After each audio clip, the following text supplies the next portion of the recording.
Statistics.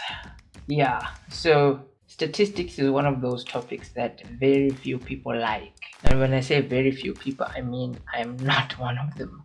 However, not liking a topic does not mean you have to get it wrong in an exam, right? So we're going to go through revision that you need to know about statistics in general, and then in this playlist we are also going to work on the grade 12 work that you need to know for statistics.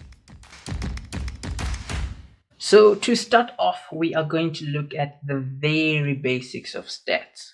So for example, things like mode. So we know that mode refers to the most frequent number. So the only issue is, remember with your statistics, you mainly have the most frequent number.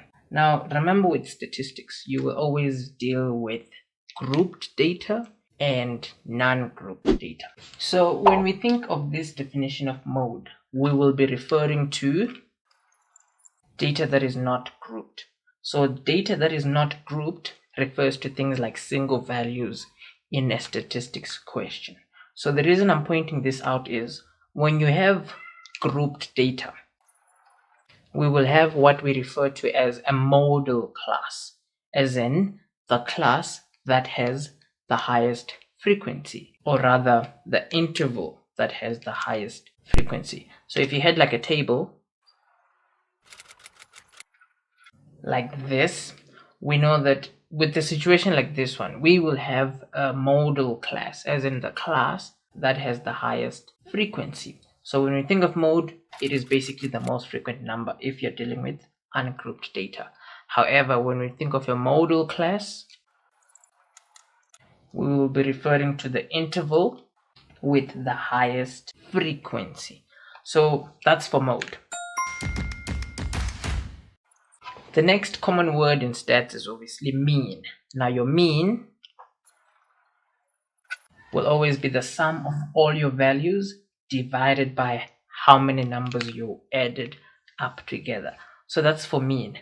Now the idea with mean is that we also refer to it as the average. So the word mean, average, same WhatsApp group. So that's for mean. It's simple, it's straightforward. Now for the next word is median. So median will always be the value that's in the middle.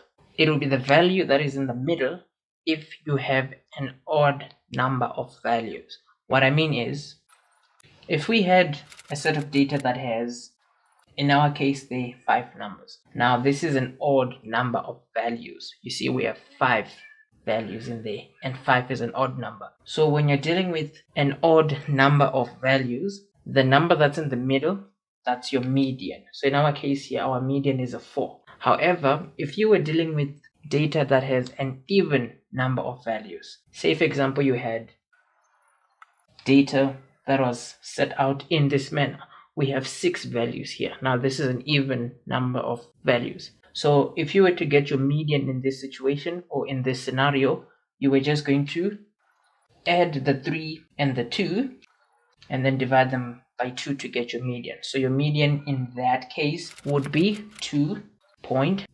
Now our median will in most cases be referred to as Q2. Now Q2 is basically your second quartile. Now when we refer to quartiles, we're basically referring to data that has been split up into 4 parts. Now if you think of the word quartile, so if we have quartiles, it means that our group of data has been split up into quarters. So the difference between your quartiles is that we have a lower quartile, and then we have our median, which will be our second quartile, and then lastly we have what we refer to as the upper quartile.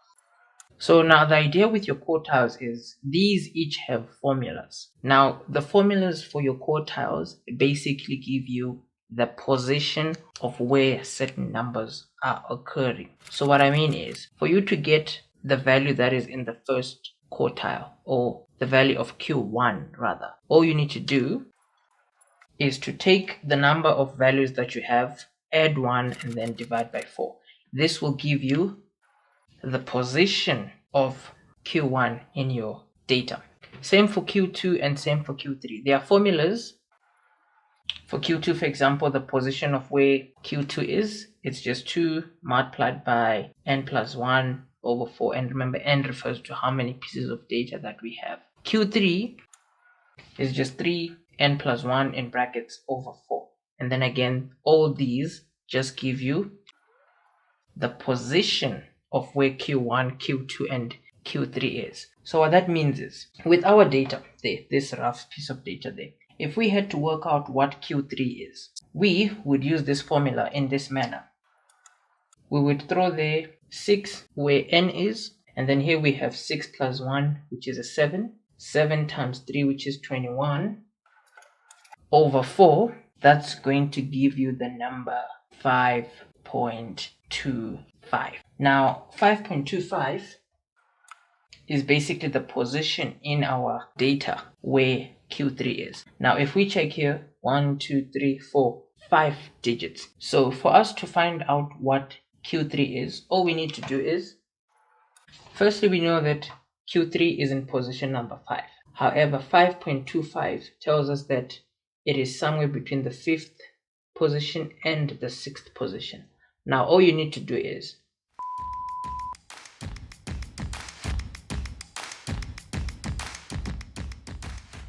so the idea with quartiles is you don't want to mistake them for percentiles. Now, percentiles basically all have a formula, if I can put it that way. So if they want you to work out the 50th percentile, the 60th percentile, the 30th percentile, or anything like that, this is all you need to do.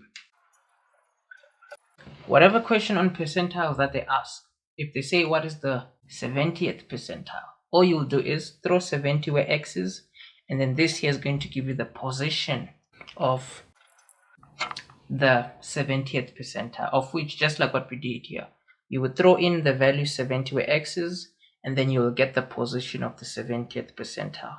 And then depending on what that value is, you can just go in your sequence to where that position is and then pick out your value for an answer that will be answering whatever question that they would have asked you.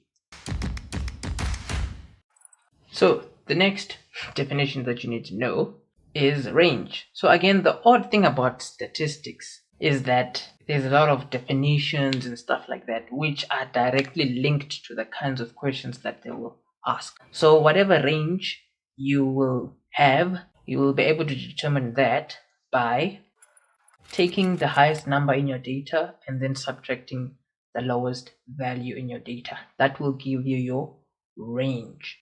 Now remember, this is stats. You obviously have stats in paper 2. Now, range in statistics has nothing to do with what range means for functions. So yeah, don't get the two mixed up or whatever.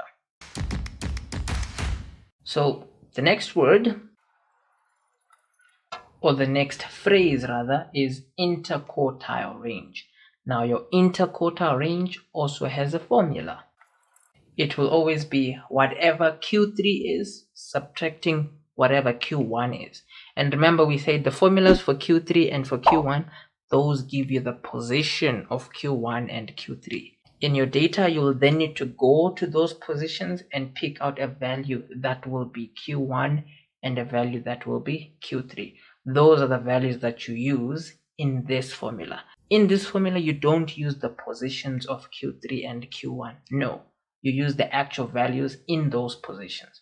So that's the one thing with statistics that kind of throws people off. Most of the times, it's easy to use your Q3 that you would have calculated as in the position in a calculation, whereas that's wrong. You want to use the actual value that you pick out at that specific position. So that's for interquartile range. The next word is semi-interquartile range. Now this is a word or a phrase. I keep saying word. It's words, phrases. This is a phrase that is not so common, but you can see it's plain simple and you would want to know what the semi-interquartile range is. And then someone once asked, why do I always use quotation marks? So usually I'll do this when I see that I'm somewhat saying something that is not very necessary, and something that may just be additional information. That's what I mean when you'll see me, yeah. But anyways, so that's for semi-interquartile range. Q3 minus Q1 over 2. Now our next phrase is just the 5-number summary. Now the 5-number summary, we know that we refer to the 5-number summary usually when they want you to draw a box and whisker diagram. So before you can ever draw a box and whisker diagram, you need these specific 5 things. Now the 5-number summary refers to the minimum value, Q1, Q2, and then here we're referring to the actual values, Q3, and then the maximum value in your data. That's the 5-number summary. So as a rough idea, if our minimum value was maybe 6 and our Q1 was maybe 8, let's pick a random number here, 15, and then say our Q3 was 18 and our max was 30. We have a very strange set of data here. But then from whatever question that we would have had, say our minimum value was 6, our maximum was 30, our median or our second quartile, I did it again, was 15, Q1 was 8, Q3 was 18. If we had to draw a box and whisker diagram for this set of data, what you want to do is you want to make sure that you have a scale. So that scale, in our case here, it looks as though the best scale for us would be if we may be counting 5s. So what I mean is, we have a scale here. And then clearly we can see that if we are going to draw our box and whisker diagram, we have to take into consideration these 5 things. So our minimum is a 6, right? So that's where 6 would roughly be. Our Q1 is 8, so that would be somewhere there.